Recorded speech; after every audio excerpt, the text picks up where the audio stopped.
À 17 ans, une jeune fille découvre qu'elle est enceinte. Chose que ses parents, des gens très pieux, n'ont pas du tout acceptée. Par conséquent, ils l'ont mise à la porte. Fort heureusement, dans son malheur, elle a fini par trouver de l'aide, et ce, de la manière la plus inattendue qui soit. Dehors, a crié sa mère adoptive, alors que Kendall se couvrait le visage de ses mains et sanglotait. Tu es une sale pécheresse. Je ne veux pas de toi dans cette maison. Je ne veux pas que tu pervertisses tes frères et sœurs.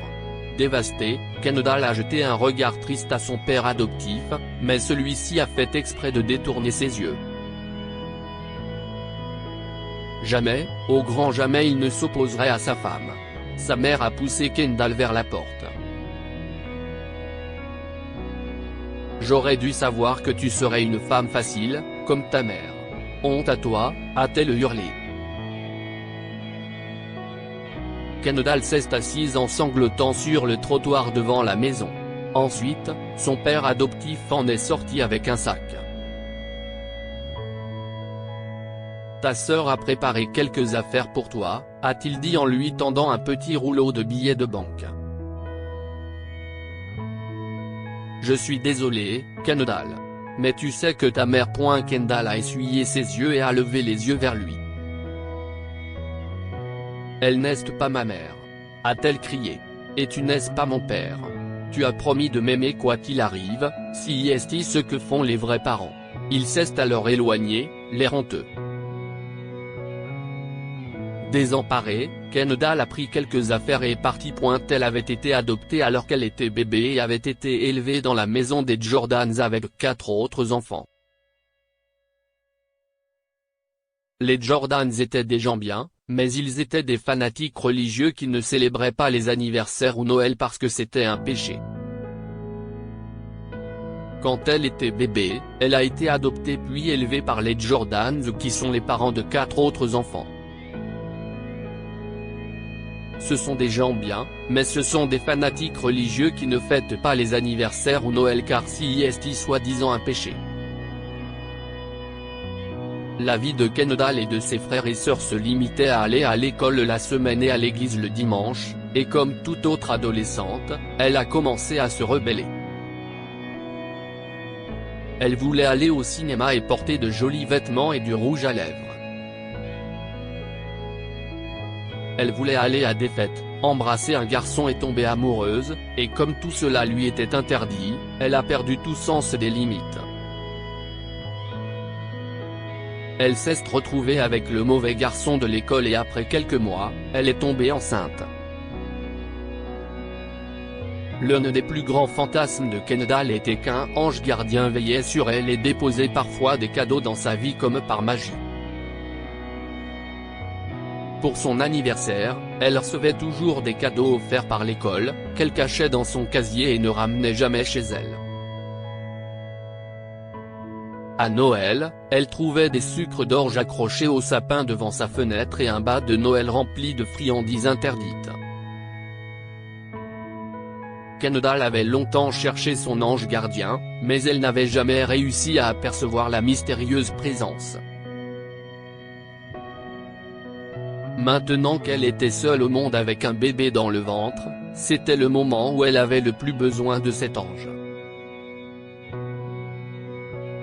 Elle a marché jusqu'au parc voisin et s'est assise avec son sac à dos sur ses genoux. Elle a compté l'argent que son père adoptif lui avait donné. Un peu plus de $56.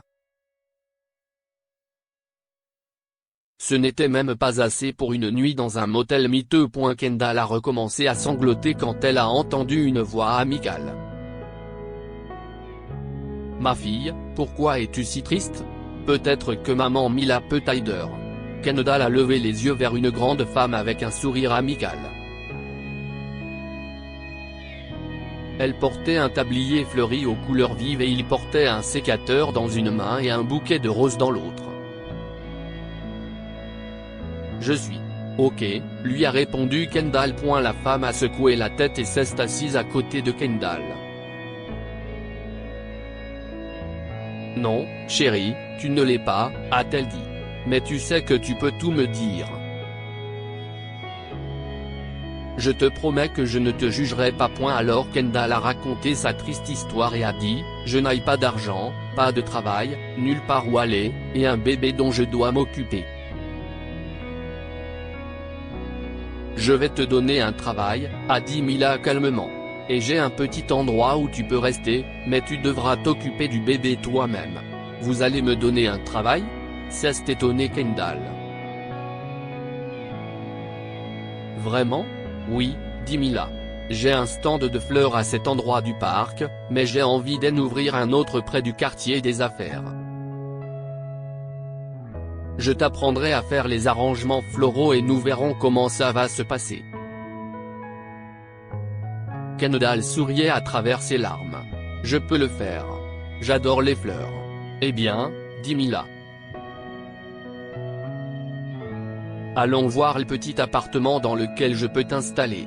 L'appartement n'était pas loin. Il était minuscule mais très propre et confortable et Kendall ne revenait pas de sa chance. Peut-être que son ange gardien veillait sur elle après tout. Au cours des mois suivants, les choses sont allées de mieux en mieux. Le stand de fleurs dans le quartier des affaires a été un énorme succès, et Mila était très satisfaite de Kendall. Le médecin chez qui Mila l'emmène a déclaré qu'elle et le bébé sont en bonne santé. 5 mois plus tard, Kendall a donné naissance à un adorable petit garçon qu'elle a appelé Michael. Mila a accordé à Kendall 3 mois de congé avant qu'elle ne reprenne le travail, et s'adapter à un nouveau-né a été très difficile. Michael pleurait tout le temps, et Kendall était constamment en train de changer ses couches. Le bébé ne dormait jamais plus de 10 minutes à la fois et Kendall était complètement épuisée. Puis un matin, elle s'est réveillée avec le soleil qui entrait dans sa chambre. « Michael !» a-t-elle crié, et elle a couru vers la petite chambre de son bébé. Michael était profondément endormi, ses petits poings sous le menton, ressemblant à un ange.